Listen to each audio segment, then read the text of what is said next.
Welcome student. তো এর আগের পার্টে তোমাদেরকে ব্যাকটেরিয়া ডিজিজ গুলো আলোচনা হয়েছিল। আজকে হচ্ছে তোমার এই পার্টটাই হচ্ছে তোমার আহ যেই ভাইরাস জনিত যে ডিজিজ গুলো আছে সেগুলো। তো এইখানে করে আহ তোমাদেরকে ফার্স্ট যেটা তোমাদেরকে পড়বে সেটা হচ্ছে তোমার এইডস। ঠিক আছে, তোমরা নাম সবাই শুনেছো এইডস এর। তো এইডস এর পুরো নাম কি? এইডস এর পুরো নাম হচ্ছে অ্যাকোয়ার্ড ইমিউনো ডিফিসিয়েন্সি সিনড্রোম। এটা তোমাদের ফুল ফর্ম হিসাবেও আসতে পারে। ঠিক আছে, তার জন্য লিখে দিচ্ছি বানানটা। Acquired immuno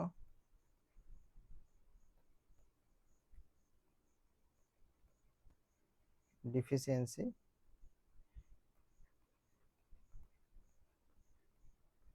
syndrome. ঠিক আছে, তাহলে এইডস এর পুরো নাম হচ্ছে তোমার অ্যাকোয়ার্ড ইমিউনো ডিফিসিয়েন্সি সিনড্রোম। তো এটা একটা সিনড্রোম, মানে এটা একটা রোগ, ডিজিজের মধ্যেই পড়ে। ঠিক আছে, তো এইটার যে ভাইরাস, সেই ভাইরাসের নামটা হচ্ছে তোমার এইচআইভি। কি? এটার ভাইরাসের নাম হচ্ছে এইচআইভি। তো এইচআইভির পুরো নাম হচ্ছে human immunodeficiency virus. Human immuno deficiency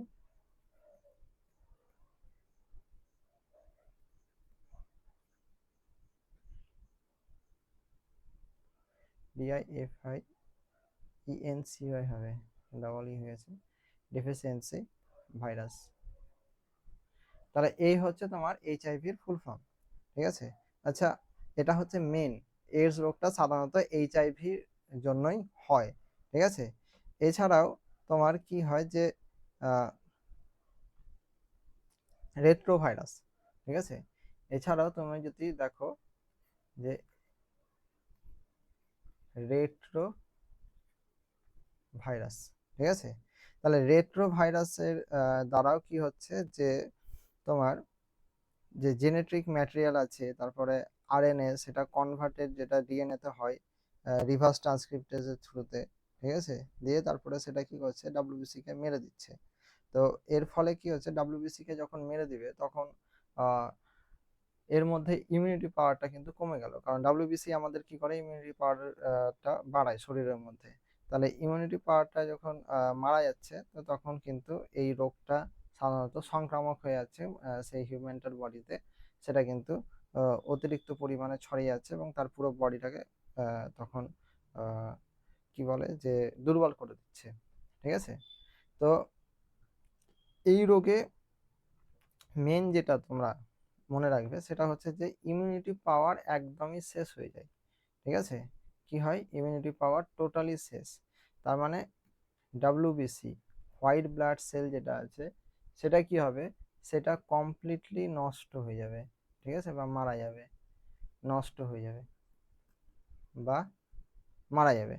ঠিক আছে, তো এই ডাব্লিউবিসি যখন পুরোপুরি মারা যাবে, নষ্ট হয়ে যাবে, তখন কি হবে যে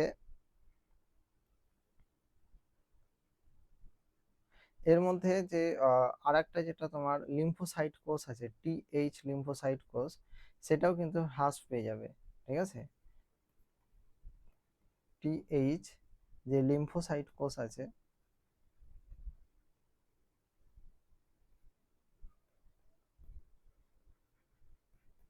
সেই কোষটাও কি হচ্ছে, পুরোপুরি মারা যাচ্ছে।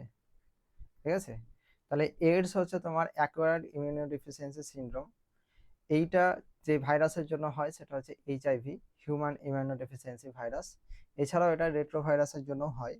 রেট্রোভাইরাসে কি হয়, সাধারণত যে জেনেটিক ম্যাটেরিয়াল আরএনএটা যখন ডিএনএতে কনভার্ট হয়, যেটাকে রিভার্স ট্রান্সক্রিপ্টেজ বলে, তো সেই টাইমে কি হচ্ছে, ডাব্লিউবিসিটা মারা যাচ্ছে। ঠিক আছে, ওটাকে মেরে দিচ্ছে। তার ফলে কি হচ্ছে, তার বডিতে এই রোগটা দেখা যাচ্ছে। আর এটা যখন ডাব্লিউবিসি মারা যায়, তখন টিএইচ লিম্ফোসাইট যে সংখ্যাটা আছে, সেই লিম্ফোসাইটের সংখ্যাটা অত্যাধিক পরিমাণে আহ, হ্রাস পেয়ে যাচ্ছে, মানে টিএইচ লিম্ফোসাইটের পরিমাণটা কমে যাচ্ছে। তার ফলে কি হচ্ছে, এই এইডস রোগটা দেখা যাচ্ছে। ঠিক আছে, তো এই এই এইডস রোগটা কিন্তু সাধারণত এখানে আরেকটা যেটা ভয়ানক হিসাবেই করে যে এটা যৌন সংসর্গ, ঠিক আছে, যৌন সংসর্গ। যদি কেউ, কোনো দম্পতি, কোনো হাজব্যান্ড ওয়াইফ, তাদের মধ্যে একজনের আছে, ঠিক আছে, হাজব্যান্ড বা ওয়াইফ তাদের মধ্যে একজনের আছে, এবং তারা যদি তাদের মধ্যে যৌন সংসর্গ হয় তাহলে আরেকজন থেকে আরেকজনের বডিতে সেটা ছড়িয়ে যাবে, ঠিক আছে। তারপরে তোমার এইচআইভি পজিটিভ মানে এইডস হয়ে থাকা রোগীর যেই ব্যবহৃত সিরিঞ্জ, ব্লেড, তারপরে তোমার রেজার, তারপরে তোমার বিভিন্ন আরো জিনিসপত্র যেটা অন্যজনের বডিতে মধ্যে যদি ঢুকে তাহলে তার বডিতেও তখন সেই রোগটা হয়ে যাবে। তো এই জিনিসগুলো তোমাদেরকে খেয়াল রাখতে হবে এইডস রোগের জন্য, ঠিক আছে। তাহলে এইডস রোগের মেন যেটা হচ্ছে সেটা হচ্ছে ইমিউনিটি পাওয়ার কমপ্লিটলি নষ্ট হয়ে যায়, ঠিক আছে, ইমিউনিটি পাওয়ারটা নষ্ট হয়ে যাচ্ছে।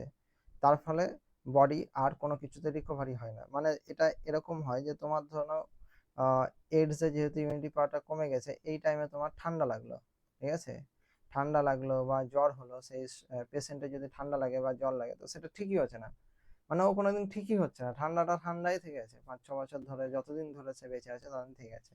জ্বর কম বেশি সেটাই মানে আসছে যাচ্ছে আসছে যাচ্ছে, কারণ তার ইমিউনিটি পাওয়ার একদমই জিরো হয়ে গেছে, ঠিক আছে। তো এই জিনিসটা তোমার এইডস এর ক্ষেত্রে মনে রাখতে হবে, না তো তুমি করতে পারবে না এখান থেকে কোশ্চেন গুলো। তারপরে হচ্ছে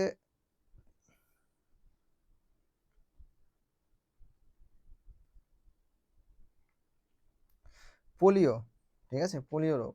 তারপরে হচ্ছে তোমার পোলিও। তো পোলিওটা হচ্ছে পোলিও ভাইরাসের জন্য হয়, ঠিক আছে, পোলিও ভাইরাস। তো এই পোলিও ভাইরাস, এই পোলিও রোগটাও কিন্তু কন্টাজিনাস, ঠিক আছে। কন্টাজিনাস মানে কন্টাজিয়াস মানে কন্টাজিয়াস, কন্টাজিয়াস মানে ছোঁয়াচে, ঠিক আছে। ছোঁয়াচে বলতে যে ছুলেই হয়ে যাবে সেরকম কোনো ব্যাপার না, মানে এই ছোঁয়াচে কথাটা যখন পাবে ডিজিজের ক্ষেত্রে, তার মানে এটা না যে তাকে ছুলো আর রোগটা তার সঙ্গে তার মধ্যে চলে এলো হয়ে গেল, সেটা কিন্তু হয় না। এটা এরকম ব্যাপারটা যে তার সঙ্গে দীর্ঘদিন থাকার ফলে তার ব্যবহৃত জিনিস দ্বারা, তার ব্যবহৃত জিনিসের দ্বারা সেই ভাইরাসটা অন্য একটা সুস্থ মানুষের বডিতে কোনো কারণে ঢুকে যাচ্ছে, তখন সেটাকে তার মধ্যে হয়ে যাচ্ছে। তো এই ধরনের ব্যাপারটা তোমাকে বুঝতে হবে যে ছোঁয়াচে বলতে এই জিনিসটাকে বোঝাচ্ছে, ঠিক আছে। তারপরে তোমার 3 নম্বর হচ্ছে র্যাবিস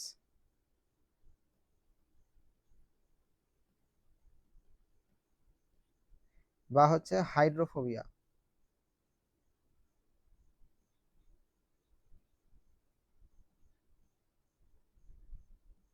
ফোবিয়া মানে ভয়, হাইড্রো মানে কি জল, তার মানে জল দেখে ভয়, ঠিক আছে। সেই রোগটার নাম কি? র্যাবিস রোগ। তো সেটা কার জন্য হয়? সেটা র্যাবিস ভাইরাসের জন্য হয়। কার জন্য হয়? র্যাবিস, র্যাবিস ভাইরাসের জন্য হয়।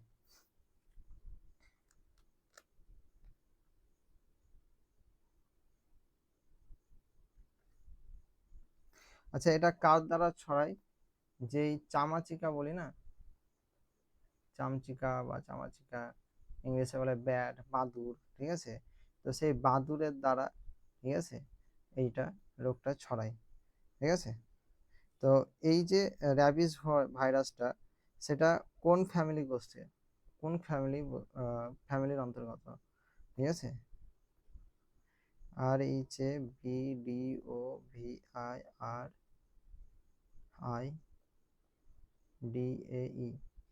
র্যাবডোভিরিডি, ঠিক আছে, র্যাবডোভিরিডি ফ্যামিলির অন্তর্গত হচ্ছে তোমার এই যে র্যাবিস ভাইরাসটা, ঠিক আছে। ব্যাস, মানে বেশি কিছু মনে রাখার দরকার নাই, এগুলো মনে রাখলেই যথেষ্ট, ঠিক আছে। এরপরে দেখো যে পক্স, আমরা সাধারণত 2 রকমের পক্স দেখতে পাই। সেটা হচ্ছে তোমার একটা হচ্ছে স্মল পক্স, ঠিক আছে, স্মল পক্স, আর একটা হচ্ছে তোমার chicken pox, chicken pox.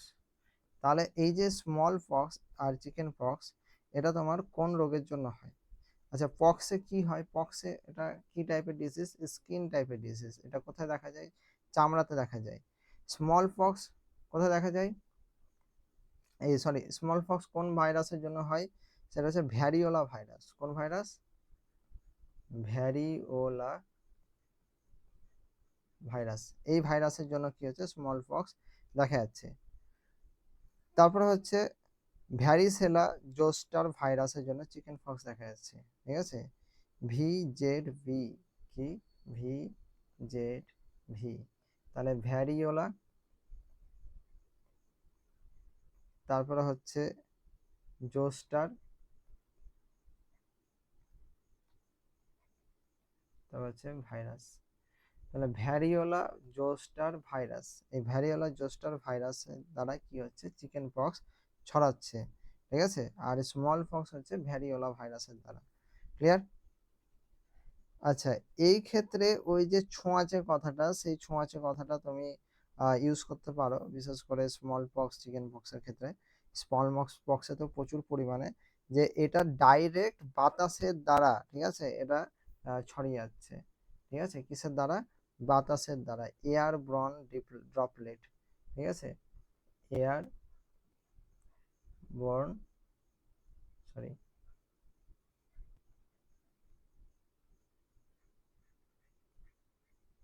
Airborne droplet, এটার দ্বারা কিন্তু মানে বাতাসে সূক্ষ্ম কণার দ্বারাও কিন্তু এই রোগটা ছড়িয়ে যাচ্ছে।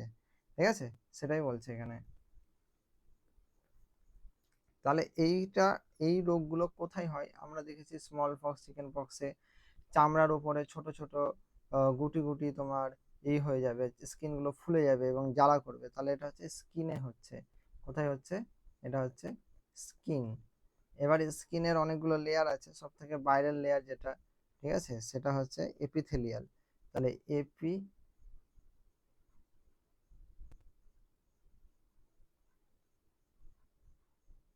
এপিথেলিয়াল, ঠিক আছে, স্কিনের এপিথেলিয়াল লেয়ারের মধ্যে এই রোগটা কিন্তু তোমার দেখা যাচ্ছে, মানে স্কিনটা ড্যামেজ করছে ওই জায়গাটায়। তারপরে হচ্ছে মিজেলস, তারপরে হচ্ছে মিজেলস। তো এই যে মিজেলস, সেই মিজেলস কোন ভাইরাসের জন্য হয়? একটা হচ্ছে রুবিওলা ভাইরাস, কি রুবিওলা ভাইরাস, আর দ্বিতীয়টা হচ্ছে তোমার মিজেলস ভাইরাস।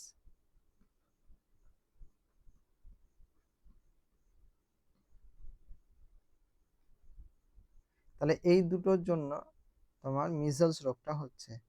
ঠিক আছে,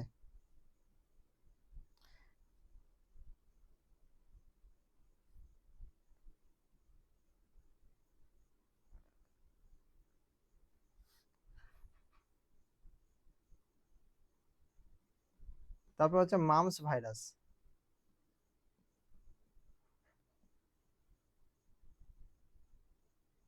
তা মামস ভাইরাস কি করছে? মামস বা টনসিল যেটা, ঠিক আছে, এই ভাইরাসটা আগে পরে লেখা হয়ে গেছে, এটা এসে হবে। ঠিক আছে, তো আমি আর লিখছি না। মামস ভাইরাসটা তোমার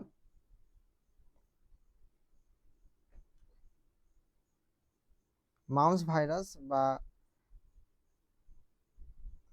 প্যারামিক্স ভাইরাস, ঠিক আছে, মাউস ভাইরাস বা, ঠিক আছে, বা প্যারামিক্স,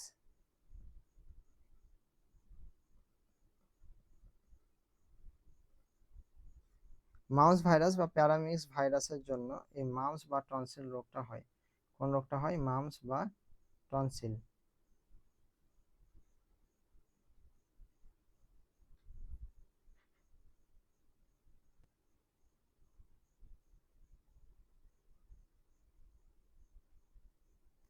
বুঝালো? তাহলে মাউস বা টনসিল রোগটা হয় মাউস ভাইরাসের জন্য বা প্যারামিক্স ভাইরাসের জন্য হয়। ঠিক আছে, তাহলে এখানে কি হয় তোমরা দেখো যে গালের দুই সাইডটা একটু ব্যথা করে এটা হলে। ঠিক আছে, তাহলে ওই দুই সাইডে কি থাকে? প্যারোটিড গ্রন্থি।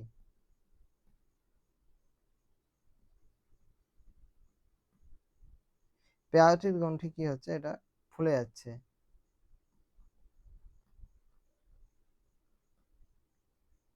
তাহলে এই হচ্ছে মাউস ভাইরাস, তাই তো? তারপর হচ্ছে কমন কোল্ড।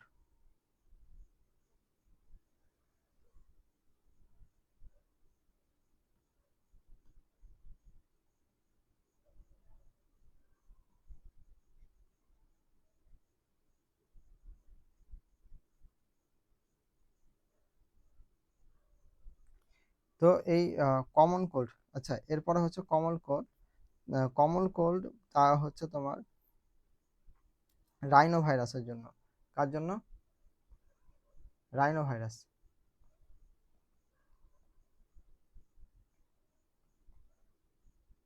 তাহলে রাইনো ভাইরাসের জন্য কি হয়? কমন কোল্ড হয়। তারপর হচ্ছে ইনফ্লুয়েঞ্জা, ফ্লু।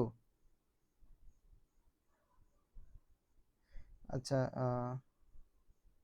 হুম, কমন কোল্ড বা রাইনো ভাইরাস, তো তুমি এটা বুঝতে পারছো, এটা যে কাজ করবে কোথায়? রেসপিরেশনে। কোথায় কাজ করবে? রেসপিরেশন।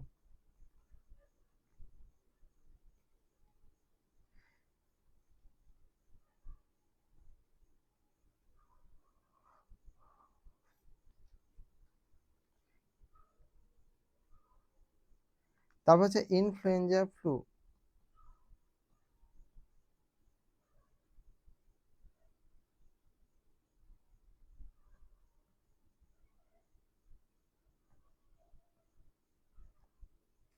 ইনফ্লুয়েঞ্জা, ফ্লু, যেটা হচ্ছে হিমোফাইলাসের জন্য।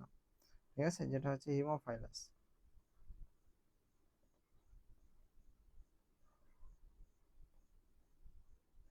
তো এটাও কি করে? ইনফ্লুয়েঞ্জা ফ্লুটাও এটাও হচ্ছে তোমার রেসপিরেশন। ঠিক আছে, রেসপিরেশনে সহায়তা করে।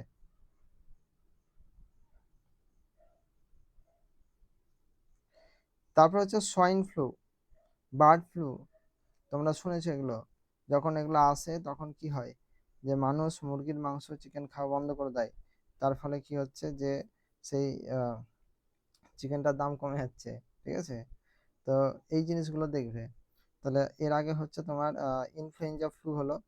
তো 10 নম্বর হচ্ছে সোয়াইন ফ্লু।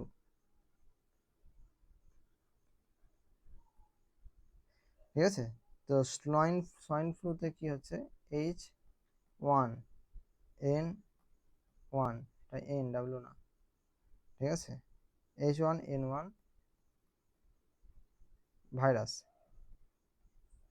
আচ্ছা, এইটা সাধারণত কাদের বডি থেকে ছড়ায়? পিগ। ঠিক আছে, পিগের বডি থেকে। তারপর হচ্ছে বার্ড ফ্লু।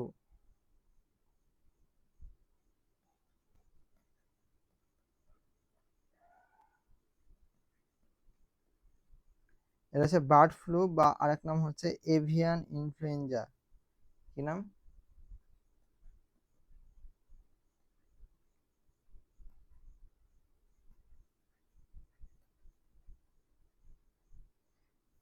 Avian influenza. ঠিক আছে, এই যে এভিয়ান ইনফ্লুয়েঞ্জা, এটা কোন ভাইরাসের দ্বারা হয়? H5N1।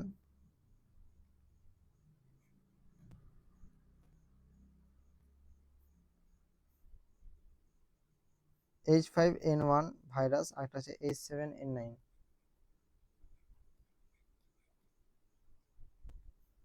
তাহলে এইটা হচ্ছে তোমার বার্ড ফ্লু। ঠিক আছে।